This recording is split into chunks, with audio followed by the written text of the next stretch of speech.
Alhamdulillah nahmaduhu wa nasta'inuhu wa nastaghfiruh wa na'udzu billahi min shururi anfusina wa sayyiati a'malina. Man yahdihillahu fala mudilla lahu wa man yudlil fala hadiya lahu. Asyhadu an la ilaha illallah wahdahu la syarika lahu wa asyhadu anna Muhammadan abduhu wa rasuluhu la nabiyya wa rasula ba'dahu. Usikum wa taqwa alladzi yaqulu fi kitabihi karim. Dan a'udzu billahi minasyaitonir rajim. Ya ayyuhalladzina amanu taqullaha haqqa tuqatih wa la tamutunna illa wa antum muslimun. Maqala ya ayyuhalladzina amanu taqullaha wa qulu qawlan sadida. Bismillahirrahmanirrahim wa yaghfir lakum dhunubakum wa man yuti'illaha wa rasulahu faqad faza fawzan 'azima. Maka Rasulullah sallallahu alaihi wasallam, ittaqillaha haitsuma kunta wa aqim as-salata hasanatan tuha wa khaliqan nasa bil ihsan. Allahumma arhamna bil Qur'an, sadaqallahu al-azim wa sadaqa rasulul karim. Amma ba'd, fa inna asdaqal hadits kitabullah wa khairal hadi hadi Muhammadin sallallahu alaihi wasallam. Masalah umur muhtadah Tuhan Tuhan muhtadah dan bid'ah Wakala bid'ah dan dolar Wilayah kumatan dan dolar Alhamdulillah Alhamdulillah saudaraku kaum muslimin dan muslimah yang berbahagia. Alhamdulillah syukur kehadirat Allah Subhanahu wa ta'ala atas segala limpahan nikmat hidayah dan taufiknya. Kita bertemu lagi di malam hari ini dalam kondisi sehat. Salawat dan salam semoga senantiasa dilimpahkan kepada uswah dan qudwah kita, tauladan kita Rasulullah Muhammad sallallahu alaihi wasallam, keluarganya, para sahabatnya dan orang-orang yang senantiasa mengikuti apa yang beliau ajarkan sampai yaumul qiyamah.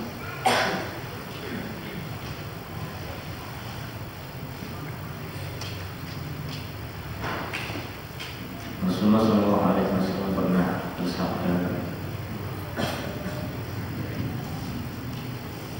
"Kata Islam ghariban, saya untuk ghariban kama kata.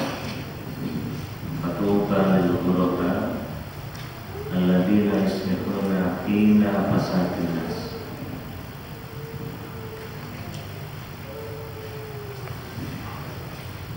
Sebelum saya lanjutkan, kami serombongan mohon maaf terlambat sehingga tidak bisa ikut berjamaah bersama imam di masjid ini. Rencana kami tidak terlambat karena sesuatu yang sudah tidak bisa digeser lagi, akhirnya harus berlambat. Jika mau berangkat ada tamu yang cukup penting bagi kami dan kami cukup penting bagi tamu tersebut. Dan supaya kita tunggu ternyata sampai jam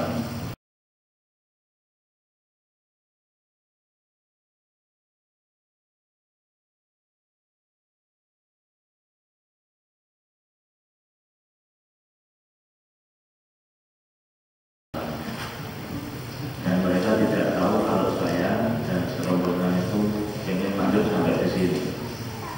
Dan ngasih tahunya repot. Minggir-minggir sama mengisi pengajian sebenarnya. Kalau polisi yang pakai sirene bisa menepi. Avanza nomor sekian harus segera menepi. Dia orang-orang pada buku kalau begitu. Kalau saya menepi, ini ada Ustaz mengisi tausiah di Masjid Samangan itu tidak akan buku di sini. Tapi situasinya seperti itu harus datang ke dalam. Dan Allah mengampuni kami dan menjenengan memaafkan saya. Kalau tidak ya saya pulang sekarang.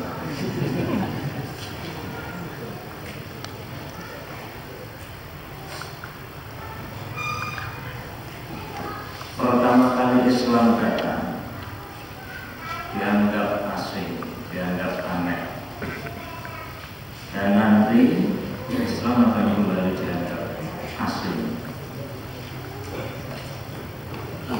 Dalam keadaan seperti itu, fatu balil ghuraba, beruntunglah orang-orang yang dianggap asing, yang dianggap aneh. Siapakah itu? Alladzina yuslihuna hina fasadin nas, yakni orang-orang yang tetap berbuat kebaikan ketika kebanyakan orang berbuat kerusakan. Di waktu diangkatnya Rasulullah SAW sebagai Nabi dan Rasul, dan beliau berumur sekitar 40 tahun, membawa sebuah ajaran untuk hanya beribadah kepada satu Tuhan, satu ilah. Hari itu menjadi sebuah kedahsyatan atau keguncangan bagi kalangan penduduk Quraisy, terutama para pimpinan mereka. Ketika di sekeliling Ka'bah terdapat tidak kurang dari 300 berhala yang disembah, diibadati, diberikan sesaji, dipamiti oleh penduduk Quraisy ketika mau pergi. Dulu kuncinya biasa menaruh 3 batang, 3 anak panah di satu tempat, ditaruh di depan berhala besar, Lata, Uzza, Manat, dan Hubal. Kemudian ketika seseorang mau menempuh perjalanan, maka datang ke situ setor beberapa rupiah kalau di kita. Kemudian dipersilakan untuk ngambil. Kalau anak panah yang hanya 3, kalau anak panah yang diambil tulisannya itu lanjutkan, maka dia terus. Kalau yang diambil batalkan, ya nggak jadi. Kalau diambil yang ketiga, Anda belum beruntung, berarti harus diulang.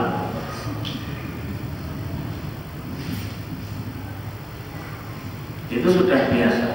Perjudian biasa, main perempuan biasa, perang karena kesukuan biasa, perampokan terjadi di mana-mana.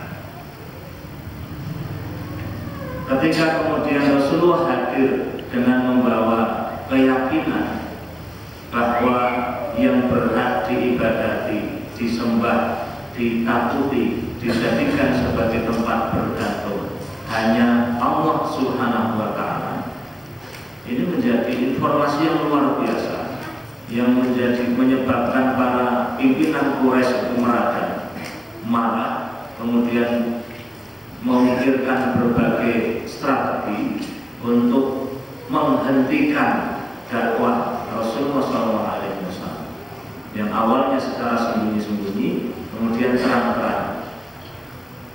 Maka hari itu Rasulullah dan para pengikutnya menjadi kelompok minoritas, menjadi kelompok penyebab permusuhan, penyebab perpecahan antar keluarga, antar suku, menurut pandangan orang-orang kafir Quraisy.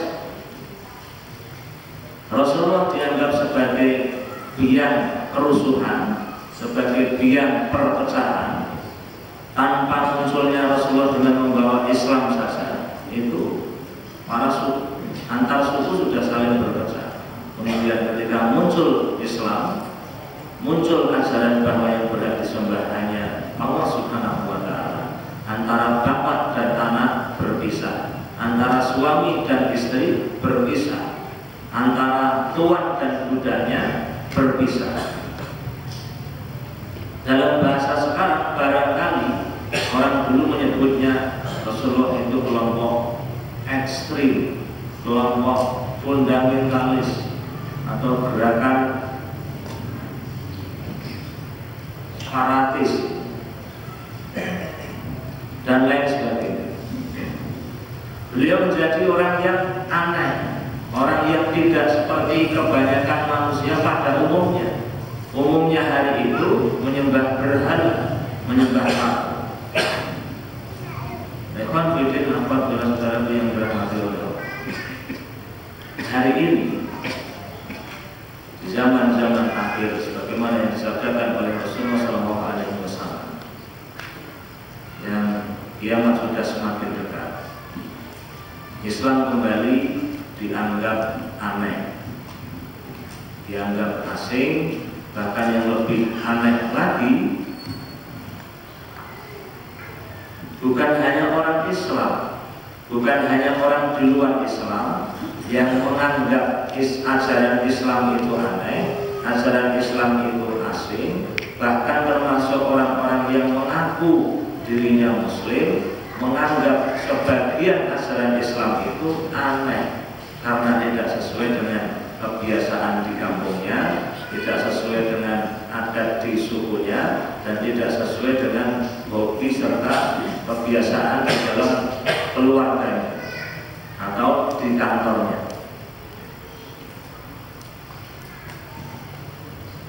Tapi pada saat seperti ini tetap berlaku fatu balil ghuraba. Beruntunglah orang-orang yang dianggap aneh. Siapa itu? Orang-orang yang tetap berbuat baik, tetap memegang sunnah Rasulullah ketika kebanyakan orang meninggalkannya. Ada sebuah tulisan yang merinci siapakah generasi ghuraba saat ini.